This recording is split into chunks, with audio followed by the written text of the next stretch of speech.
Assalamualaikum warahmatullahi wabarakatuh. Perkenalkan, nama saya Desi Faujiah. Saya adalah guru mata pelajaran ekonomi di SMAN 1 Kawali. Sekaligus sebagai mahasiswa PPG dalam jabatan kategori 2 tahun 2022 di Universitas Pendidikan Indonesia dengan nomor induk mahasiswa 2214508. Saya akan melaksanakan uji kinerja pada tanggal 13 Desember tahun 2022. Pada praktik pembelajaran kali ini, saya akan menggunakan mode pembelajaran problem-based learning pada materi keseimbangan pasar di kelas 10 IPS 5. Terima kasih. Assalamualaikum warahmatullahi wabarakatuh.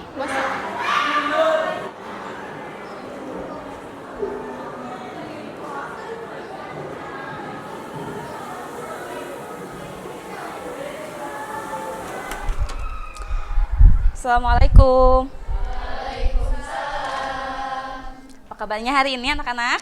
Alhamdulillah luar biasa. Allahu Akbar. Sehat ya semuanya? Alhamdulillah. Baiklah, sebelum pelajaran dimulai, alangkah baiknya kita berdoa terlebih dahulu. Silahkan untuk KM memimpin doanya. Pimpinan saya ambil alih, seluruhnya duduk siap gerak. Sebelum kita memulai pembelajaran di jam ini, alangkah baiknya kita semua berdoa terlebih dahulu. Berdoa mulai. Bismillahirrahmanirrahim. Raditu billahi robba wa bil islami dina wa bi Muhammadin nabiyya wa rasulah. Rabbi zidni ilman warzuqni fahma. Amin. Alhamdulillah. Untuk pertemuan hari ini, Ibu akan mengecek kehadirannya terlebih dahulu. 10 IPS 5. Ada yang tidak hadir hari ini? Siapa? Siapa? Lia sakit. Kemudian? Nanda izin. Kemudian? Nina izin. Terus akan mengecek kesiapan belajar kalian terlebih dahulu. Silahkan semuanya berdiri. Berdiri. Yang bajunya belum rapi, silahkan dirapihkan. Kemudian apabila ada sampah di sekitar kalian, boleh dibuang ke tempat sampah. Bersih ruang kelasnya? Sudah rapi? Sudah siap belajar? Sudah. Silahkan duduk kembali. Nah, minggu lalu kita sudah mempelajari apa materinya?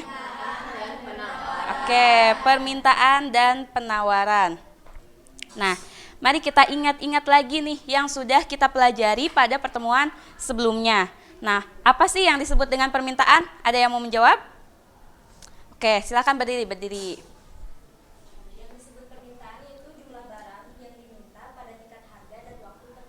Oke, terima kasih Lingga. Tadi permintaan itu adalah jumlah barang yang diminta pada tingkat harga dan bunyi hukum penawaran. Oke, silahkan Wanda.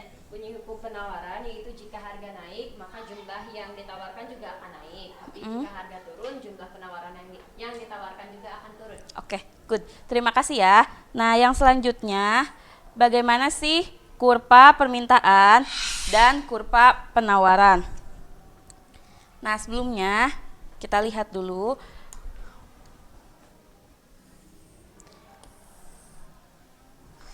Di sini P itu apa?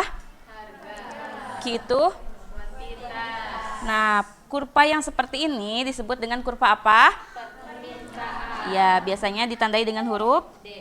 D. Oke. Yang begini? Kurva penawaran. Ya, biasanya ditandai dengan huruf apa? S. Nah, kalian sudah mengetahui pada pertemuan pada pertemuan sebelumnya yang seperti apa sih kurva penawaran, yang bagaimana kurva permintaan. Nah, sekarang jika kurva penawaran dengan kurva permintaan itu saling berpotongan, kita akan menemukan titik ini. Nah, gini ya. Tuh. Nah, titik ini disebut dengan titik equilibrium atau keseimbangan pasar.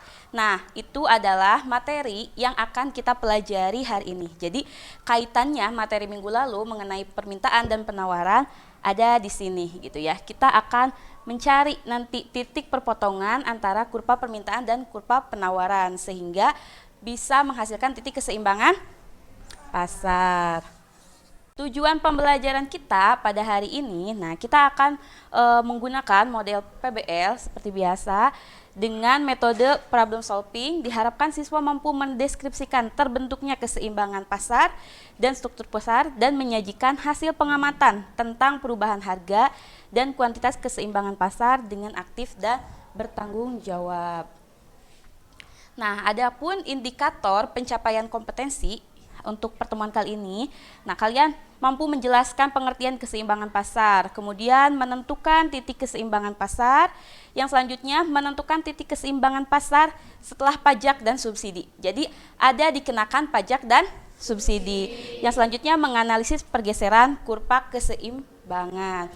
Nah, kemudian penilaian yang akan Ibu lakukan pada pertemuan kali ini ada 3. Yang pertama penilaian sikap. Nah, penilaian sikap ini nanti akan Ibu lihat ketika kalian sedang berdiskusi, kemudian pengetahuan, nanti ada penilaian pengetahuan di akhir dan keterampilan. Ibu akan lihat dari LKPD yang nanti kalian kerjakan bersama anggota kelompok kalian masing-masing.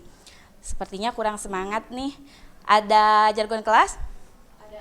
Oke, siapa yang mau memimpin jargon kelas? Oke, silahkan Wanda ke depan. Persiapkan suaranya ya. 10 IPS 5. Solid, semangat, sukses. Kurang kompak ya, sekali lagi. 10 IPS 5. Solid, semangat, sukses. Terima kasih Wanda. Nah, sebelum pembelajaran dimulai, kita akan melaksanakan pretest terlebih dahulu. Linknya ada di grup kelas. Silahkan dibuka.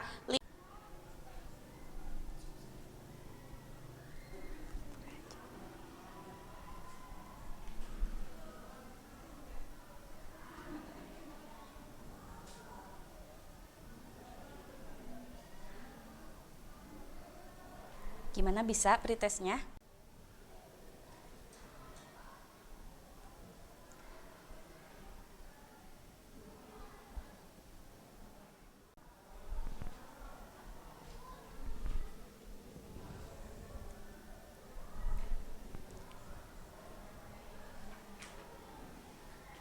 Sudah? Oke. Nah, jika sudah, silahkan dikirimkan saja ya. Nah, yang selanjutnya Ibu akan menampilkan video, silahkan kalian simak. Ikan segar, masih fresh. Ayo dibeli, mumpung masih hangat-hangat ini. Ya Bu, silakan Bu. Mau beli ikan apa Bu? Ini ikan apa Bang? Itu ikan baronang Bu, masih segar baru diangkat dari laut Bu. Buktinya masih basah tuh, soalnya belum pakai anduk. Namanya ikan mana? Berenang Bang. Kalau perbuat mama baru deh bergosip. Si Ibu ngejawabnya. Kalau ini ikan apa Bang? Itu cumi-cumi Bu, bukan ikan. Mohon maaf nih Bu ya, mohon maaf. Udah tadi nanya-nanya mulu, mau beli kagak nih? Kagak Bang, cuma nanya-nanya doang, biar rame. Ya mau beli, dikira saya besar, kenapa beli ikan? Bukan gitu sih Bu, cuma ikan itu berapaan Bang? Itu sekilo 50.000 Bu, dijamin masih seger, pakai banget. Mahal amat Bang, 15.000 deh, 2 kilo ya? Buset Bu, itu nawar apa malah? Nggak dapet Bu, kagak balik modal Bu sayangnya. Ya elah Bang, dia langganan Bang. Ya udah deh 20.000 ya, 3 kilo. Dah Bu, kalau langganannya kayak Ibu mah bisa langsung bangkrut sayangnya Bu. Ya udah deh, saya kurangi deh 45.000 sekilo ya. Itu udah seret banget untung buat saya. Bang Eko maafkan Mas Adis. Takut Bang, gak nggak boleh pelit-pelit, kan kagak laku ya. Nah, dari video yang barusan kalian simak, kira-kira aktivitas apa yang sedang dilakukan oleh penjual dan pembeli tadi? Tawar-menawar. Aktivitas yang dilakukan itu adalah aktivitas tawar-menawar. Kira-kira aktivitas tawar-menawar ini untuk apa sih dilakukan? Mencapai kesepakatan. Ya, mencapai kesepakatan harga. Tadi kan 20.000, kalau 20.000 belinya 3 kilo katanya gitu, tapi penjualnya gak ngasih. Pada akhirnya dibeli juga gitu pada tingkat harga yang telah mereka sepakati. Oke, nah dari video tadi itu merupakan gambaran sederhana dari keseimbangan pasar gitu ya. Jadi itu adalah gambaran sederhana realnya gitu, bahwa keseimbangan pasar itu adalah kesepakatan gitu ya, harga maupun barang yang dijual pada waktu tertentu gitu. Nah, yang selanjutnya, nah di sini kita lihat keseimbangan pasar atau market equilibrium adalah sebuah kondisi ketika terjadi keseimbangan antara jumlah produk atau jasa yang diminta maupun yang ditawarkan dalam harga tertentu. Selanjutnya, nah menentukan titik keseimbangan pasar itu kita bisa menggunakan 3 metode gitu ya. Yang pertama menggunakan tabel, yang kedua menggunakan kurva, yang ketiga secara matematis. Nanti ada rumusnya gitu ya. Jadi ada 3 cara untuk menentukan titik keseimbangan pasar. Ada apa saja?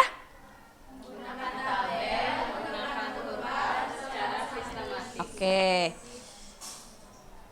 Nah, sekarang ayo kita diskusi kelompok. Kelompoknya masih yang kemarin ya. Ada kelompok demand, kemudian kelompok apa lagi? Market, price, supply, equilibrium, satu lagi? Quantity. Nah, ya, silahkan kalian berkumpul bersama anggota kelompoknya masing-masing. Oke, silahkan boleh berkumpul bersama anggota kelompoknya masing-masing.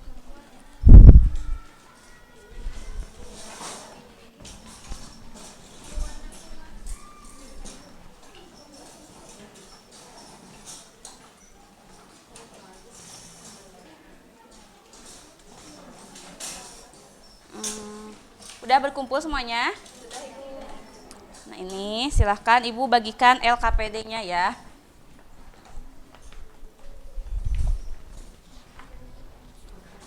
Ini kemana ini kelompoknya? Bertiga, maju sedikit.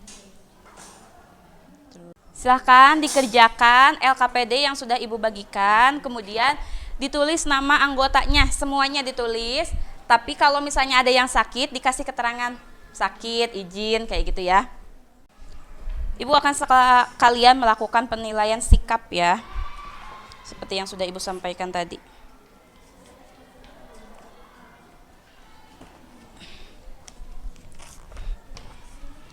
Kalian boleh membuka sumber belajar lain, bahan ajar, gitu. Menganalisis kurva ini, kurva apa yang tetapnya dan yang bergeraknya, kurva yang mana? Yang tetapnya kurva permintaan, yang bergeraknya kurva penawaran. Oke, kurva penawarannya bergerak ke kiri atau ke kanan? Ke kiri, Bu. Berarti kalau ke kiri ada penambahan atau pengurangan? Pengurangan. Oke, pengurangan. Silahkan dilanjutkan. Siap, Bu.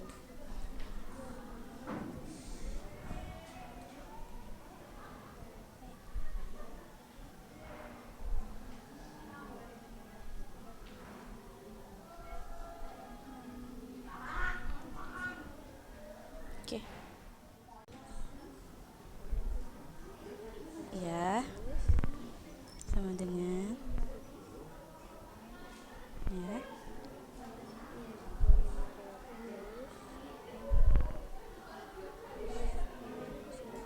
Ya, tuh.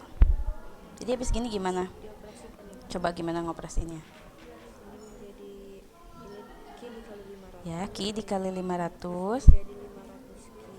Ya, terus? Ya.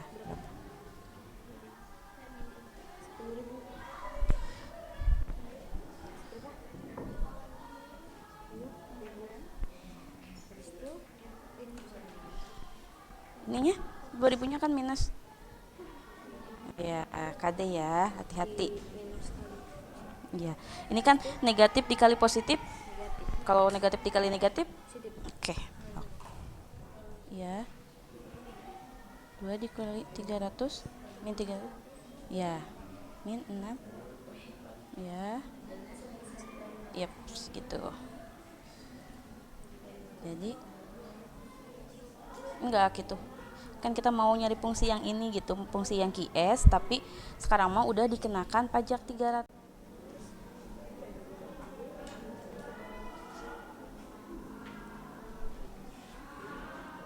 akan mempresentasikan hasil pekerjaan atau hasil diskusi bersama kelompok kalian tadi gitu ya.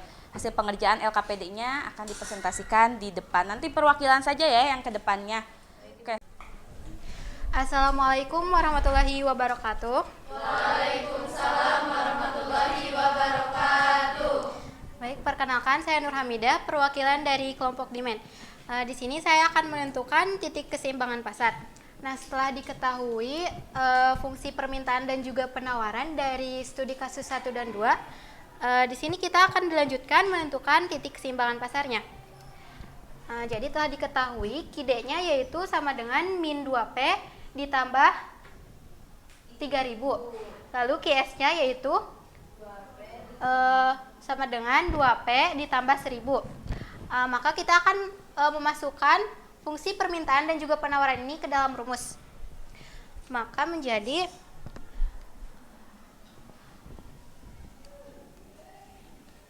min 2P plus 3.000 sama dengan 2P plus 1.000. Nah, yang 3.000 dan 2P kita akan tukar ruaskan, maka menjadi min 2P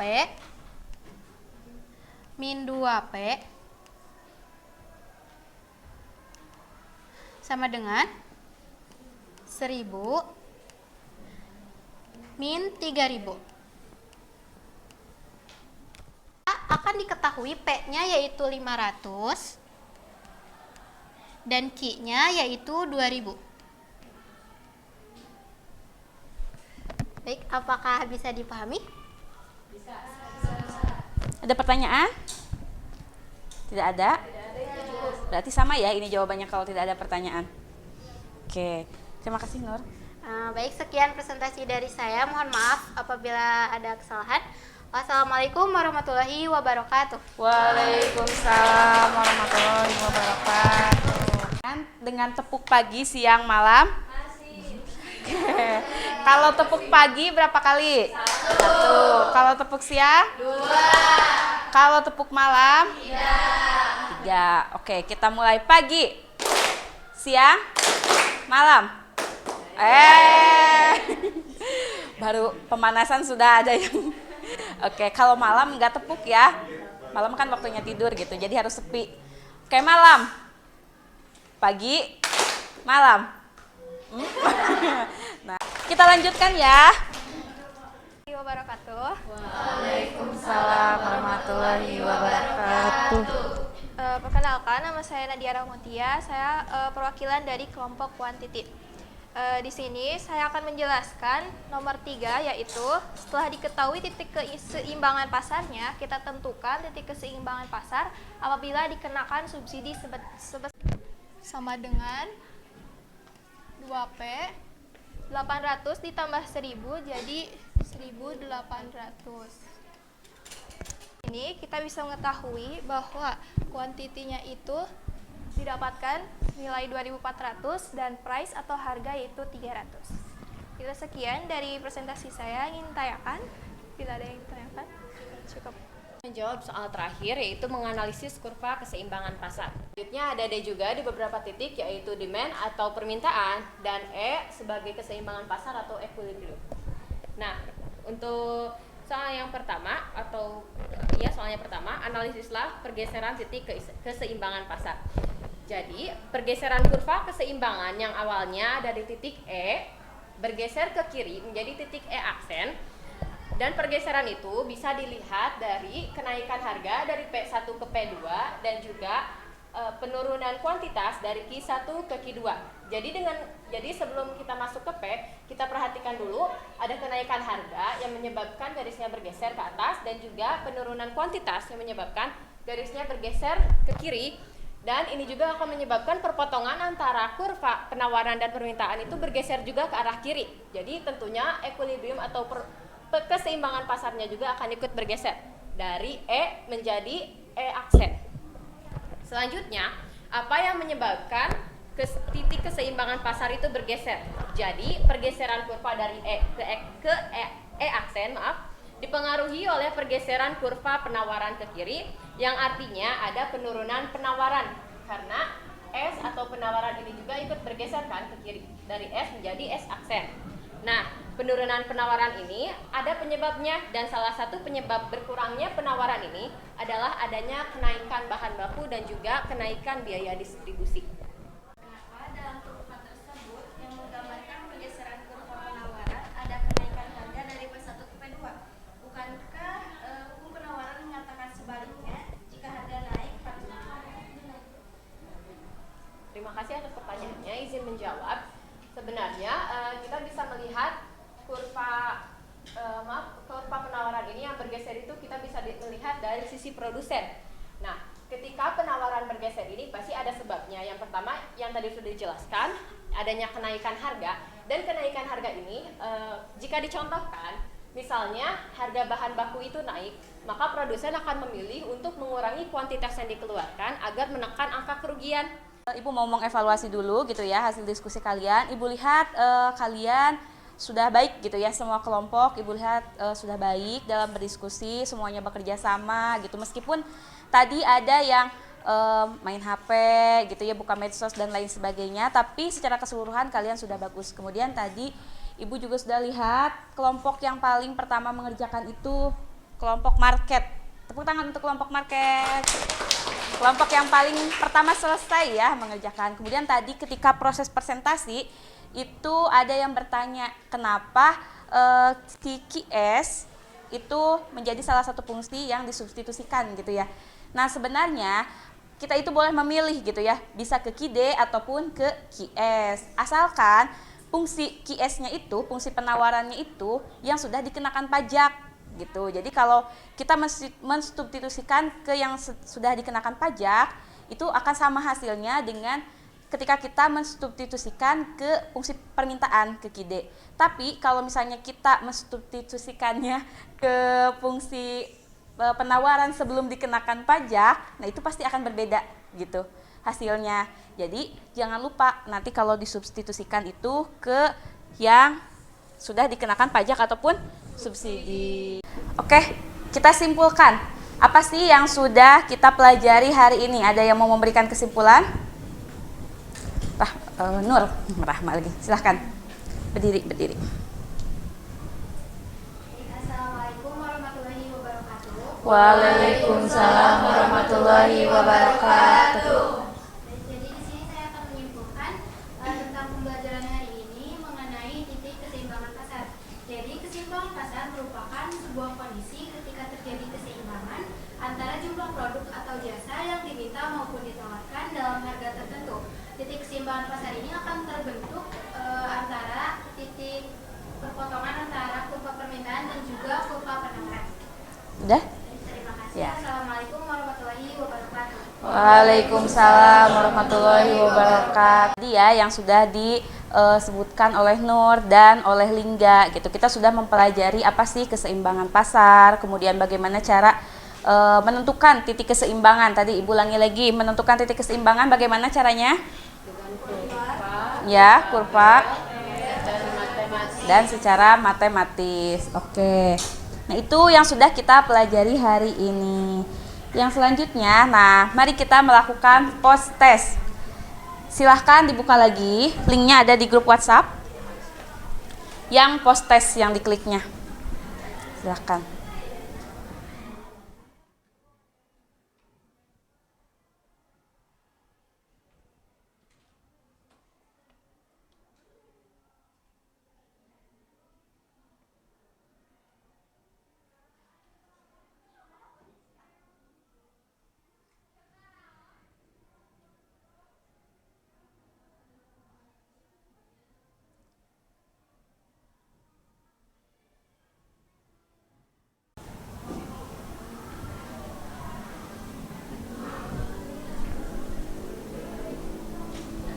Boleh.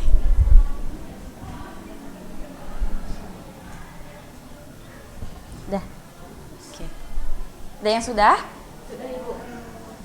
Belum? Oke. Kan simpan lagi HP-nya kalau sudah. Nah, kita akan melakukan refleksi pembelajaran. Nah, siapa yang mau merefleksi pembelajaran kita hari ini? Kegiatan pembelajaran kita. Silahkan dia. Yang ini deh, jawab apa yang kamu pelajari selama proses pembelajaran? Izin memberikan refleksi. Tentunya selama proses pembelajaran hari ini, saya tentunya mendapatkan ilmu baru. Yang paling sulit dipahami? Mudah semuanya? Ada kesulitan nggak? Tidak, alhamdulillah. Berarti kalau tidak ada yang sulit, semuanya paham ya? Bisa mengerjakan kalau nanti ibu kasih tugas. Kemudian, nih ibu mau tanya, bagaimana perasaanmu selama proses pembelajaran? Good or bad? Ya, untuk pembelajaran hari ini, untuk refleksinya, kegiatan diskusi dan lain sebagainya. Silahkan sekarang kalian rapih dulu gitu. Selanjutnya, seperti biasa, Ibu akan menginformasikan dulu materi yang akan kita pelajari pada pertemuan berikutnya, yaitu mempelajari mengenai elastisitas.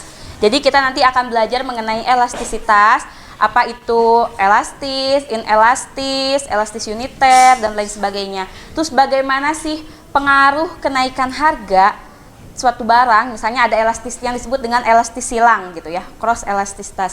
Nah, itu bagaimana sih sebuah harga itu bisa berpengaruh kepada harga barang lain. Misalnya kalau harga HP Samsung naik, nah gimana sih kuantitas yang diminta pada HP Oppo misalnya atau iPhone kayak gitu. Nanti itu akan kita pelajari pada materi selanjutnya. Kemudian ada tugas. Nah, tugasnya silahkan kerjakan latihan mandiri di buku paket halaman 105. Tugas ini untuk menambah pemahaman kalian mengenai materi yang sudah kita pelajari hari ini ya.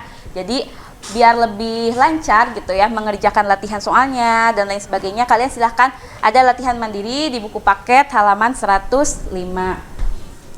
Sebelum ditutup, nah ibu akan seperti biasa. Nah, di sini hati yang bersih akan peka terhadap ilmu. Apapun yang dilihat, didengar, dirasakan, jadi samudra ilmu yang membuatnya kian bijak, arif, dan tepat dalam menyikapi hidup. Yang jadi poin di sini adalah hati yang bersih. Jadi kalau hati kita sudah bersih, kita itu akan peka gitu. Apa yang kita lihat, apa yang kita dengar, apa yang kita rasakan, itu akan jadi samudra ilmu. Jadi kita itu bisa mengambil hikmah, bisa mengambil pelajaran dari apa yang kita lihat, apa yang kita rasakan, apa yang kita dengar gitu. Makanya penting sekali untuk memiliki hati yang bersih. Sebelum ditutup, kita berdoa dulu. Silahkan dipimpin oleh KM. Pimpinan saya Gali, seluruhnya duduk siap gerak. Sebelum kita mengakhiri jam pelajaran kali ini, alangkah baiknya kita semua berdoa terlebih dahulu bersama-sama. Berdoa mulai. Bismillahirrahmanirrahim. Subhanakallahumma wa bihamdika asyhadu an la ilaha illa anta astaghfiruka wa atubu ilaik. Alhamdulillahirrahmanirrahim. Terima kasih ya untuk hari ini. Ibu tutup. Assalamualaikum warahmatullahi wabarakatuh. Waalaikumsalam warahmatullahi wabarakatuh.